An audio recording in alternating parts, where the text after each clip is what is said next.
오늘 본문에 보니까 제자들이 예수님께 묻습니다. 예수님, 천국에서는 누가 큽니까? 자, 1절 말씀이죠. 1절 시작. 그때에 제자들이 예수께 나와 이르되 천국에서는 누가 크니이까? 이게 얼핏 들으면 야, 이 제자들이 믿음을 가지고 천국에 소망을 둔 그런 믿음의 말을 하는구나 라고 이렇게 생각하기 쉽습니다. 그러나 오늘 제자들의 마음의 중심은 믿음의 말을 하는 것이 아니라 자신들의 관심사를 이야기를 하는 거예요. 자신들이 원하는 바를 이야기를 하는 겁니다. 오늘 여기서 보면 크다라고 표현을 했는데, 크다라고 말하는 이 제자들의 마음의 의도는 뭐냐면 누가 더 인정받습니까? 그런 이제 뜻입니다. 예수님을 따라다니는 제자들의 관심은 자신들의 출세에 있습니다. 오늘 이들이 말하는 천국은 예수님이 말하는 그 복음의 진수인 천국을 얘기하는 것이 아니라 예수님께서 왕이 된 독립한 나라, 지난 500년간의 지긋지긋한 식민의 사슬을 끊고 로마 군대를 몰아내고 예수님이 왕이 된 그 독립된 나라, 시온의 영광, 다윗의 그 영광이 주변 모든 나라에까지 미치는 그런 옛 영화를 되찾는 그런 나라를 오늘 이들이 천국이라고 얘기를 하고 있습니다. 예수님께서 왕이 된 이 독립한 나라에서 누가 국무총리가 되고 누가 주요 장관이 되고 이거에 관심을 가지고 오늘 얘기를 하는 겁니다. 딱 이 수준의 정도의 말이에요. 그래서 묻는 겁니다. 예수님 보셨을 때 저희 제자들 중에 누구의 공로가 가장 큽니까? 이걸 묻는 거예요. 당연히 예수님께서 오늘 제자들의 질문하는 의도를, 그리고 그들의 마음을 잘 아시죠. 이왕 사는 거, 지금은 비록 남들에게 무시받는 어부고 또 남들에게 이제 조롱받는 세리고 또 보잘것없는 그런 이제 존재지만 남들에게 마음껏 뽐내고 살고 싶은 마음을 충분히 잘 이해하고 또 아십니다. 뿐만 아니라 오늘 이 이야기를 하는 이 제자들의 욕망도 아실 뿐만 아니라 제자들 마음속에 있는 불안해하는 마음도 잘 아세요. 자, 이들이 자신들의 일생을 걸었습니다.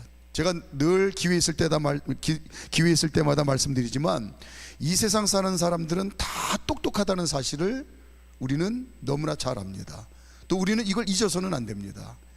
다 자기 방식대로의 삶이 있고 다 자기 계산이 있고 자기 이해가 있고 또 그런 모습이 있어요. 그러니까 오늘 제자들이 그냥 예수님을 따라다니는 게 아닙니다. 그냥 이들이 아무 생각 없이 자신들의 일생을 예수님께 건 게 아니에요. 나름대로 확신을 가진 겁니다. 예수님을 통해서 우리가 인생 대박이 반드시 날 거다. 예수님을 통해서 우리의 인생이 이제 새롭게 꽃필 거다. 그런데 어느 날부터 자꾸 죽는다는 말씀을 하십니다. 그러니까 불안한 거예요. 자칫 잘못하면 자기들의 꿈이 일장춘몽이 됩니다. 물거품이 되고 말아요. 자꾸 죽는다고 말씀을 하시니까 한순간에 자신들의 꿈이 날아갈까봐 전전긍긍하는 그 마음도 잘 아세요. 자, 17장 22절 23절 우리가 지난 시간에 한 건데 한번 읽어보겠습니다. 시작. 갈릴리에 모일 때에 예수께서 제자들에게 이르시되 인자가 장차 사람들의 손에 넘겨져 죽임을 당하고 제3일에 살아나리라 하시니 제자들이 매우 근심하더라. 이게 지금 두 번째 하신 말씀인데, 죽는다는 얘기를 첫 번째 얘기했을 때에는 뭣도 모르고 베드로가 예수님께 이제 나서서 얘기했죠. 절대로 그러시면 안 됩니다. 마치 예수님을 위하는 것처럼 그렇게 얘기를 했다가 예수님께 아주 홍군형이 났죠. 이제 두 번째 또 죽는다는 얘기를 하실 때에는 한번 호되게 예수님께 야단을 맞았기 때문에 적극적으로 안 됩니다 하고 이제 얘기는 못했지만 그 마음 가운데 불안함이 이제 더 커진 거예요. 매우 근심하더라. 그리고 예수님께서는 잘 아십니다. 오늘 제자들이 이 열망하는 이 욕망은 마치 저 산꼭대기에서 고래를 잡으려고 애쓰는 것처럼 헛된 것을 구하고 있다는 사실을 예수님은 잘 알아요. 인생을 지으시고 또 인생을 주관하시고 인생을 심판하시는 하나님께서 오늘 이들이 구하는 것이 헛된 것이라는 사실을 잘 압니다. 제자들이 찾는 지금 그 자리에 그들은 참된 행복이 있는 줄 알고 거기에만 가면 그들이 이 세상에서 가장 행복한 인생을 살 거라고 하는 그 갈급함이 있지만은 마치 이 갈증은 잠시 해결된 것 같지만 결국 돌아서면 더 큰 갈증만 갖게 될 것이라는 사실을 예수님은 잘 아십니다. 고 노무현 대통령께서 사람이 사람답게 사는 세상을 만들자라고 하는 정치 철학을 가지고 제16대 대통령에 당선이 됐죠. 그리고 안타깝게도 2009년 5월 23일 서거를 하셨는데 이 서거하기 3개월 전에 2009년 2월 22일에 퇴임 1주년 소감을 다음과 같이 글로 밝힌 바가 있습니다. 요즘은 만나는 사람들에게 정치하지 말라고 자주 말하는데 나의 농담이 아니라 진담이다. 성공을 위해 쏟아야 하는 노력과 감수해야 하는 부담을 생각하면 권세와 명성은 실속이 없고 그나마 너무 짧다. 유언과 같은 얘기를 했어요. 그리고 결국 안타깝게도 이제 3개월 뒤에 스스로 목숨을 끊는 비참한 일이 있었지요. 오늘 예수님은 아십니다. 이들이 갈망하는 그 자리에는 결국은 더 큰 갈증만 있다는 사실을 잘 아세요. 그래서 오늘 예수님께서 제자들에게 진짜 행복한 인생을, 이들이 찾는 진짜 행복한 인생을 사는 비결을 말씀해 주십니다. 이들이 기대하는 것과는 전혀 다른 말씀을 하세요. 어린아이 같은 믿음을 가지면 이 세상에서 가장 행복한 인생을 살 수 있다, 이렇게 말씀하세요. 이들은 가장 높은 것을 바라보며 저 정상에 오르면 가장 행복할 것이라고 마음껏 뽐내고 모든 사람들이 부러워하는 그런 인생 살 거라고 이제 기대하고 이야기를 하는데, 예수님은 어린애 같은 믿음 가지면 너희들이 찾는 진정한 행복한 인생이 거기에 있단다 라고 말씀하십니다. 어린아이에게는 크게 세 가지 특징이 있죠. 첫째는 순진합니다. 있는 그대로 믿어요. 두 번째는 연약합니다. 세 번째는 무지합니다. 잘 몰라요. 자, 먼저 이 어린아이의 빗대서 어린아이 같은 믿음을 가져야 이 세상에서 가장 행복한 삶을 살 수 있다고 말씀하시는데, 첫째는 어린아이 특징이 순진하다는 거였죠. 어린아이 같이 순진한 믿음을 가지고 예수님이 말씀하시는 천국을 진짜 믿으면 이 세상에서 가장 행복한 인생을 산다고 말씀합니다. 자, 3절. 오늘 보면 3절. 어린아이 같은 순진한 믿음을 가지고 진짜 천국을 믿으면 이 세상에서 가장 행복한 인생을 산다고 말씀하십니다. 3절 시작.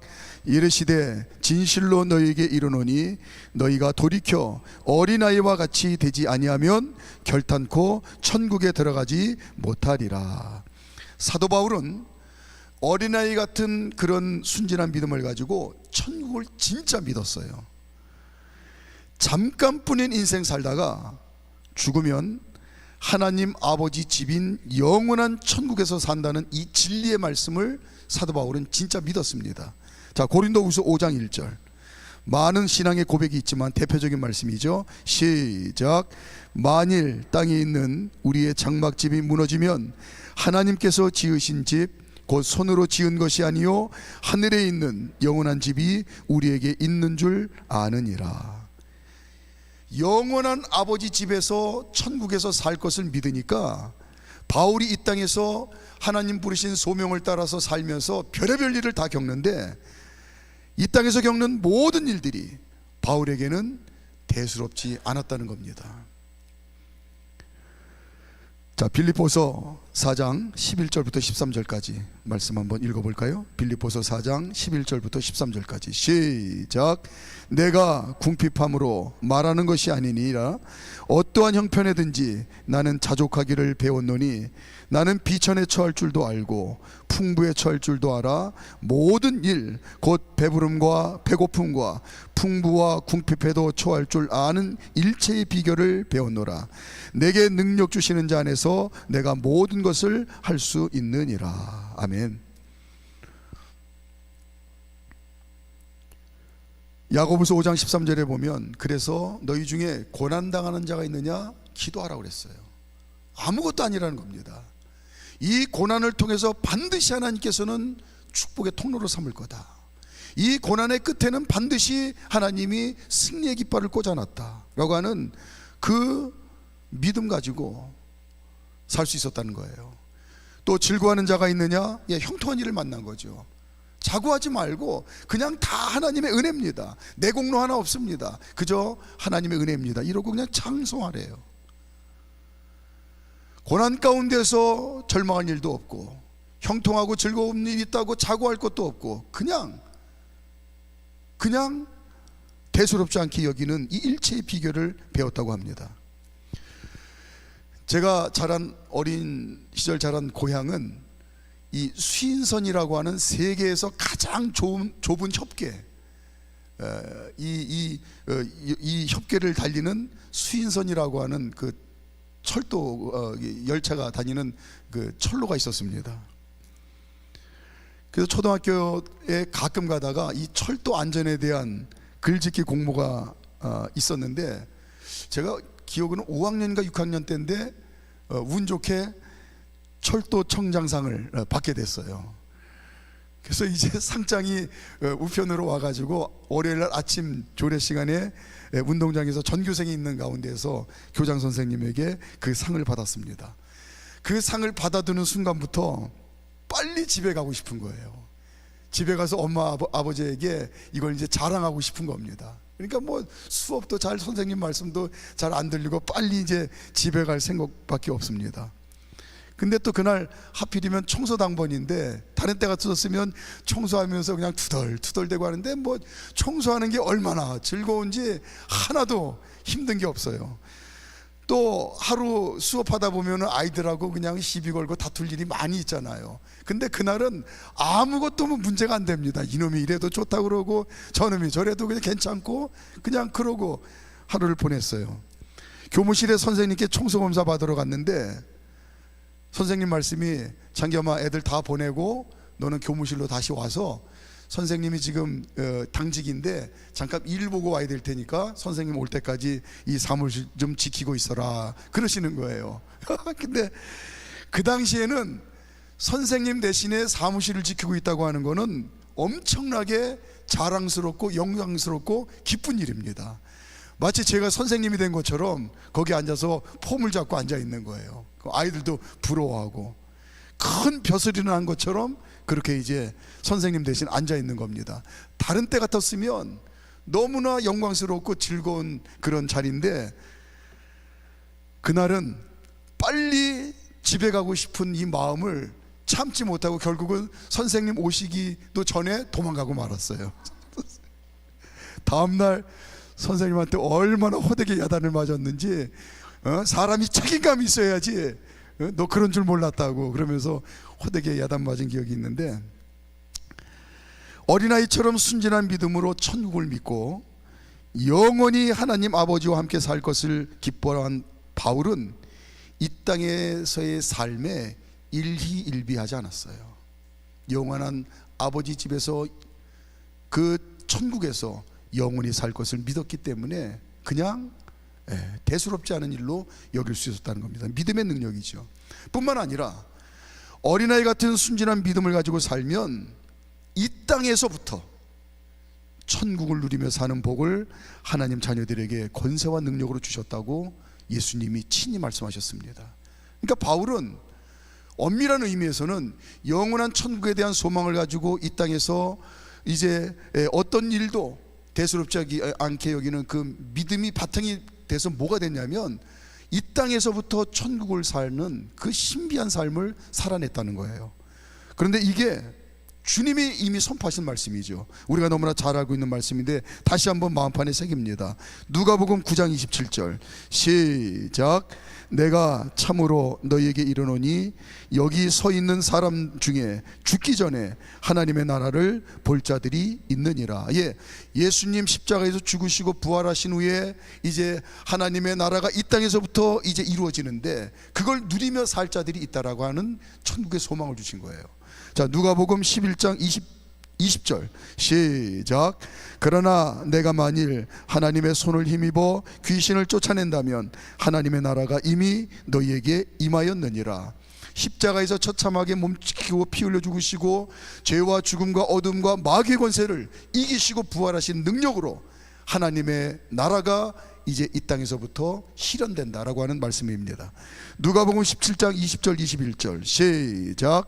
바리새인들이 하나님의 나라가 어느 때에 임하나이까 묻거늘 예수께서 대답하여 이르시되 하나님의 나라는 볼 수 있게 임하는 것이 아니요 또 여기 있다 저기 있다고도 못하리니 하나님의 나라는 너희 안에 있느니라. 아멘. 어린아이처럼 순진한 믿음으로 천국을 믿으면 이 땅에서부터 하나님의 나라를 살고 천국을 살고 죽으면 영원한 아버지 집, 저 천국에서 가장 행복한 인생을 산다고 말씀하십니다.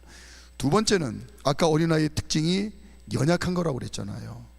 나 자신이 어린아이처럼 연약한 존재인 줄 알고 성령님을 의지하는 믿음으로 살면 이 세상에서 가장 행복한 인생을 산다고 하십니다.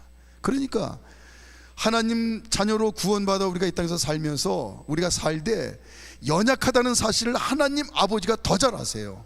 그러니까 성령님으로 오셔서 우리를 권능의 손으로 붙잡아 주시고 하나님 자녀답게 살도록 우리를 도우신다는 겁니다. 이 사실을 알면 이 땅에서 우리는 가장 행복한 인생을 살 수 있다고 예수님 말씀하십니다. 4절 말씀 4절 시작. 그러므로 누구든지 이 어린아이와 같이 자기를 낮추는 사람이 천국에서 큰 자니라. 우리가 말하는 어떤 도덕 측면에서의 겸손을 강조하는 그런 어떤 인성교육이 아니에요. 진리를 말씀하시는 겁니다. 내 자신이 어린아이처럼 연약한 존재임을 알고 그리고 그 연약한 존재가 하나님 자녀답게 이 땅에서 가장 복된 인생을 살도록 도우시기 위해서 성령님이 나와 함께 계신다는 사실을 믿고 의지하면 그 믿음 때문에 이 세상에서 가장 행복한 인생을 산다고 하세요. 어린아이의 특징은 연약한 겁니다. 그래서 무슨 일이 있으면 엄마 아빠를 찾아요. 그게 어린 자녀의 복입니다. 어떠한 일이 있어도 엄마 아빠를 의지합니다. 이건 이상한 일도 아니고 한심한 일도 아니에요. 저와 여러분들이 나의 연약함을 날마다 하나님 앞에 고하며 하나님 나는 연약합니다. 나는 부족합니다. 하나님 아버지의 도움이 아니면 아무것도 아닙니다. 그리고 성령님이 그런 나를 돕기 위해서 보혜사가 되어주셔서 나를 인도하십니다 라고 하는 이 믿음을 가지고 의지하면 그 믿음대로 저와 여러분들은 하나님 자녀답게 복된 인생을 살도록 도우신다는 거예요. 자기가 할 수 없는 일인 줄 알고 믿고 맡기는 겁니다. 이건 너무나 당연한 거예요. 하나님 자녀의 권세고 특권입니다. 믿고 맡기니까 엄마 아빠가 다 알아서 해주는 거예요. 이건 무책임한 게 아닙니다. 자녀의 복인 거예요. 믿음의 능력인 겁니다. 하나님 자녀들에게는 성령님께서 함께 계십니다. 하나님 자녀들을 돕기 위해서 함께 계시는, 그래서 보혜사라고 하셨어요. 도우시는 분. 어린아이처럼 성령님을 믿고 의지하고 또 삶을 맡기면 성령님께서 책임져 주신답니다. 우리가 잘 알고 있는 데살로니가전서 5장 16절부터 18절까지 함께 읽습니다. 시작.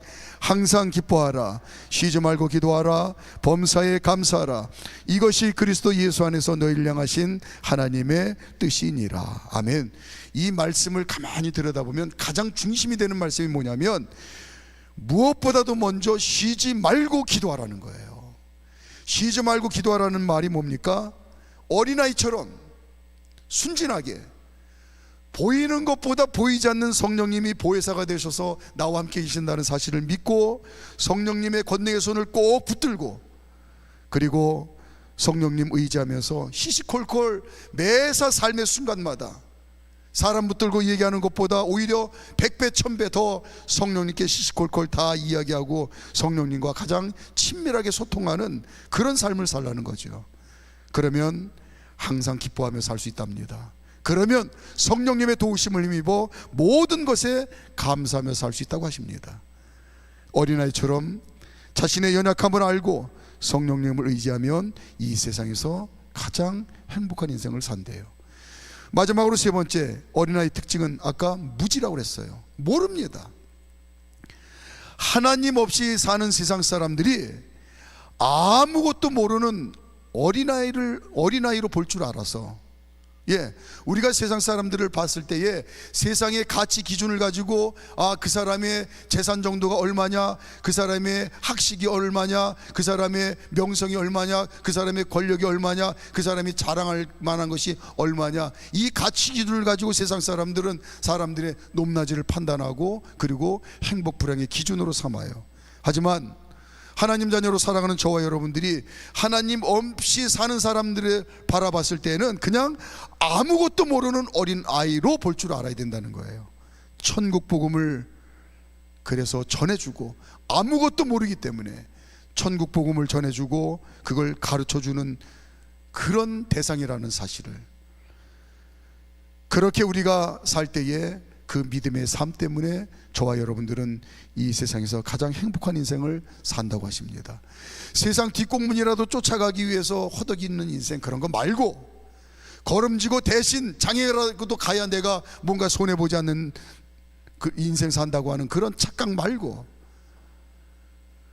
하나님 없이 사는 사람들을 어린아이처럼 진짜 알아야 될 것, 천국 복음을 알아야 되는데 거기에 대해서는 완전히 모르는 그런 어린아이처럼 볼 줄 알아서 어떻게 해서든지 내가 소유하고 있는 이 천국 복음을 전해주고 가르치는 그런 인생을 살려고 우리가 노력을 하면 그 믿음 때문에 너는 이 세상에서 가장 행복한 삶을 살 수 있다, 이렇게 말씀합니다. 우리가 알다시피 어린이라는 말은 어리석다라는 그런 의미입니다. 어리석다는 말은 모르는 거예요. 당연히 알아야 될 걸 모르는 겁니다. 저희 외할머니께서 10명의 자녀를 두셨다고 그랬는데, 옛날에는 영아 사망률이 높았잖아요. 근데 어린 시절부터 할머니 이제 옆에 외할머니 옆에서 주로 듣던 얘기가 뭐냐면, 자식 농사 나는 반타작했다, 나는 자식 농사 반타작했다, 그런 얘기를 하세요. 그래서 조금 제가 이제 좀 나이가 먹고 그 말의 의미를 알게 됐는데, 10명의 자녀를 낳았는데 5명이 어린아이 때 죽은 거예요. 그러니까 옛날에는 뭐 여러 가지 이유로 그렇게 어릴 때 먼저 자녀들을 떠내보내는 일이 뭐 흔하게 있었던 일인데, 근데 충격적인 얘기가, 그 중에 한 자녀가 그 어린아이 때에 홍역을 너무 심하게 앓았는데, 마침 잠깐 가족들이 자리를 빈 사이에 그 난로 위에 그 펄펄 끓는 주전자 물을, 너무 그 홍역 앓으면서 갈증이 심했는지 그걸 무의식 중에 벌컥벌컥 마시고, 그리고 결국은 죽었다는 거예요. 충격적인 얘기죠. 모르니까, 그 물을, 끓는 물을 마시면 죽는다는 사실을 그 어린아이가 모르니까 그걸 당장 목이 타 죽을 것 같으니까 그걸 마시고 결국은 잘못된 거예요. 모르니까. 하나님 없이 사는 사람들은 어린아이처럼 모릅니다. 완전히 모릅니다. 창조주이시고 이 세상 만물의 주인 되셔서 다스리시는 그 하나님, 모든 사람을 심판하시는 그 하나님이 계시다는 사실을 완전히 모릅니다. 또 사람에게는 영이 있다는 사실을 모릅니다. 그리고 육신이 죽으면 그 영이 하나님 심판대 앞에서 심판받는다는 사실을 모릅니다. 심판 후에 천국과 지옥이 있다는 사실도 모릅니다. 그냥 몰라요. 아무리 노벨 의학상을 받을 정도로 의학 분야에 통달한 인류 최고의 박사님이라 한다 할지라도 본인 연구 분야가 아닌 다른 지식에는 완전히 문외한일 수도 있어요. 하나님 없이 사는 대부분의 사람들이 세상 사는 이치에는 통달할 수 있습니다. 다 인생 구단일 수는 있어요. 그래서 나름껏 자기 방식대로 소신껏 열심히 길지 않은 짧은 인생 보람있게 살려고 최선을 다합니다. 그러나 정작 반드시 알아야 될 천국 복음에 대해서는 완전히 문외한인 거예요. 몰라요. 그래서 하나님 없이 사는 사람들이 이렇게 당연히 알아야 될 진리를 모른다는 사실을 하나님 자녀들이 그걸 알고 천국 복음을 전하고 가르쳐 주기 위해서 애쓰는 인생을 살면 그 인생이야말로 그 어린아이 같은 이제 무지한 인생들을 위해서 이 천국 복음을 전해주려고 또 가르치려고 애쓰는 그 믿음 때문에 이 세상에서 가장 행복한 삶을 산다고 말씀합니다. 5절 6절 말씀이죠. 자, 5절 6절 말씀 시작. 또 누구든지 내 이름으로 이런 어린아이 하나를 영접하면 곧 나를 영접함이니 누구든지 나를 믿는 이 작은 자 중 하나를 실족하게 하면 차라리 연자매 똘에 그 목에 달려서 깊은 바다에 빠뜨려지는 것이 나으니라. 예, 영혼구원을 위해서 최선을 다하는 믿음의 삶을 사는 그 믿음 때문에 이 세상에서 가장 존귀한 행복한 인생을 산다고 합니다. 자, 말씀 정리합니다. 우리 찬양단 준비해 주시고요. 어린아이처럼 순진한 믿음으로 저 천국의 소망을 두고 이 땅에서부터 주신 천국을 누리며 살고, 또 어린아이처럼 자신이 어린아이처럼 연약한 존재임을 알고 성령님을 의지하며 살고, 세상 사람들이 어린아이처럼 천국 복음을 알지 못한다는 사실을 알고 천국 복음을 가르치고 전하는 이 믿음으로 살면 이 세상에서 가장 행복한 인생을 살 수 있다고, 오늘 헛된 것에서 가장 행복한 인생을 구하는 제자들에게 참된 진리를 말씀하고 계십니다. 이 시간 하나님, 제가 오늘 하나님 예수님 말씀 잘 마음판에 새기고 제가 제대로 인생 잘 살고 있는 거 오늘 다시 한번 확인했습니다. 옳습니다.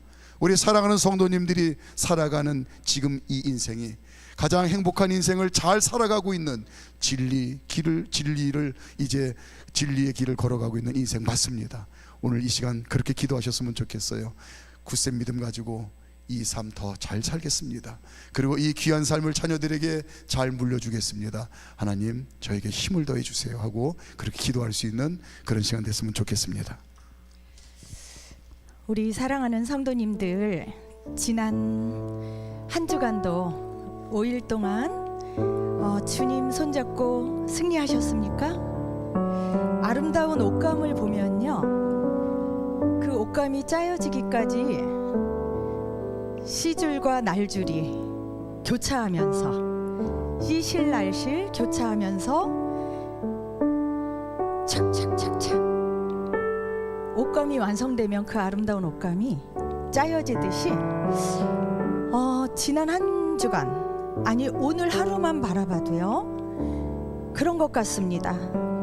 꼭 누구에게만 국한돼서 그런 게 아니라 모든 인생의 옷감이 짜여지는 것도 슬픈 일과 기쁜 일이 교차하고, 또 그냥 축하받을 만한 아주 복된 일과 또 누구에게 말하기도 힘든 아픈 일과 그런 것이 다 교차하면서 짜여지는 게 그 누구나의 인생인 것 같습니다.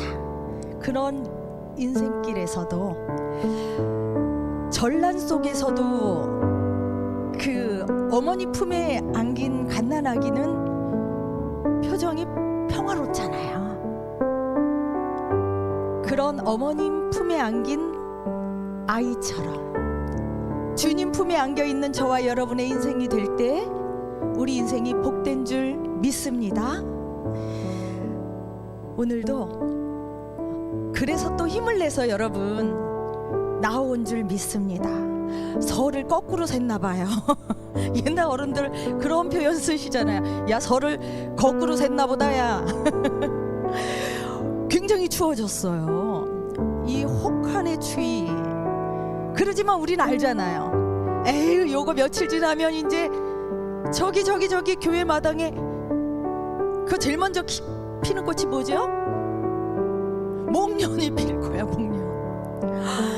눈이 그렇게, 어제 눈이 많이 와서 제가 영상 찍었어. 뭐 꼭대기 올라가가지고 그냥 차도 엉금엉금. 그렇게 눈이 아무리 완다고 해도 겨울이 깊은 겨울이라고 생각 안 하잖아요. 겨울은 꼭 봄을 달고 옵니다. 요거 지나면 꽃피는 봄이 옵니다.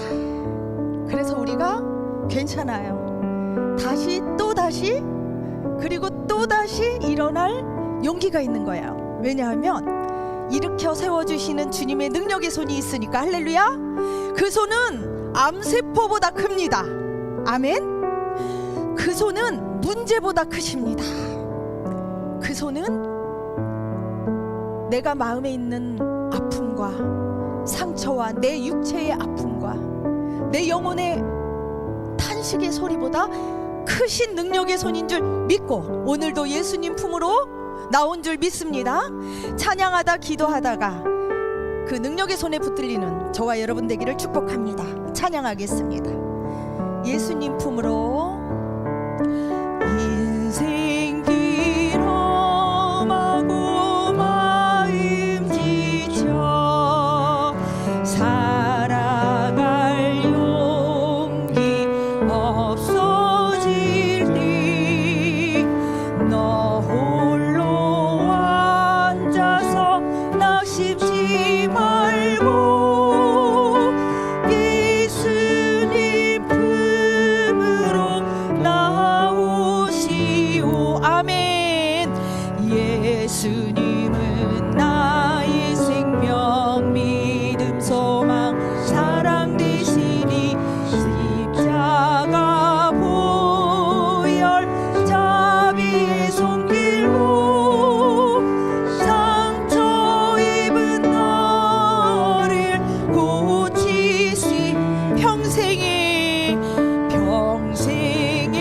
모든 금 허물어져 세상의 친구 다 떠날 때 어둠에 앉아서 울지만 말고 예수님 품으로 나오시. 아멘.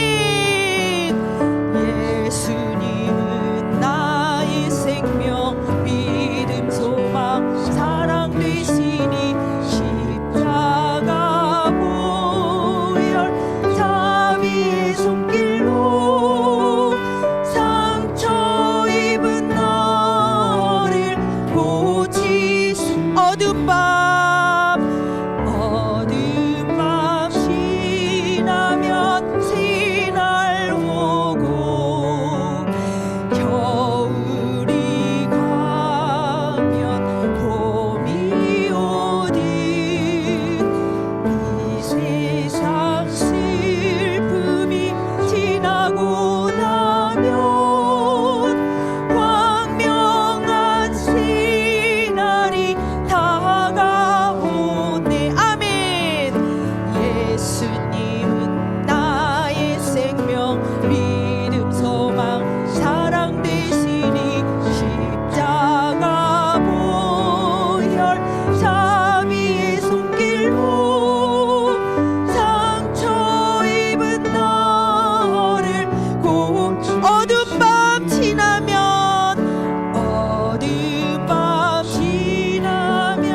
새날 오고 겨울이 가면 봄이 오듯 이 세상 슬픔이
소망 믿음 소망 십자가 보혈 자비의 손길로 자비의 손길로 상처 입은 나를 다시 고백합니다. 예수님은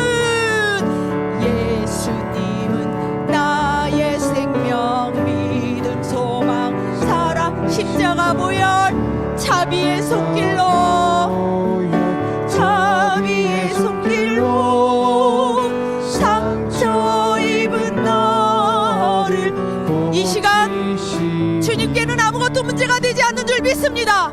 그 주님 함께 한번 부르고 함께 기도하겠습니다. 주여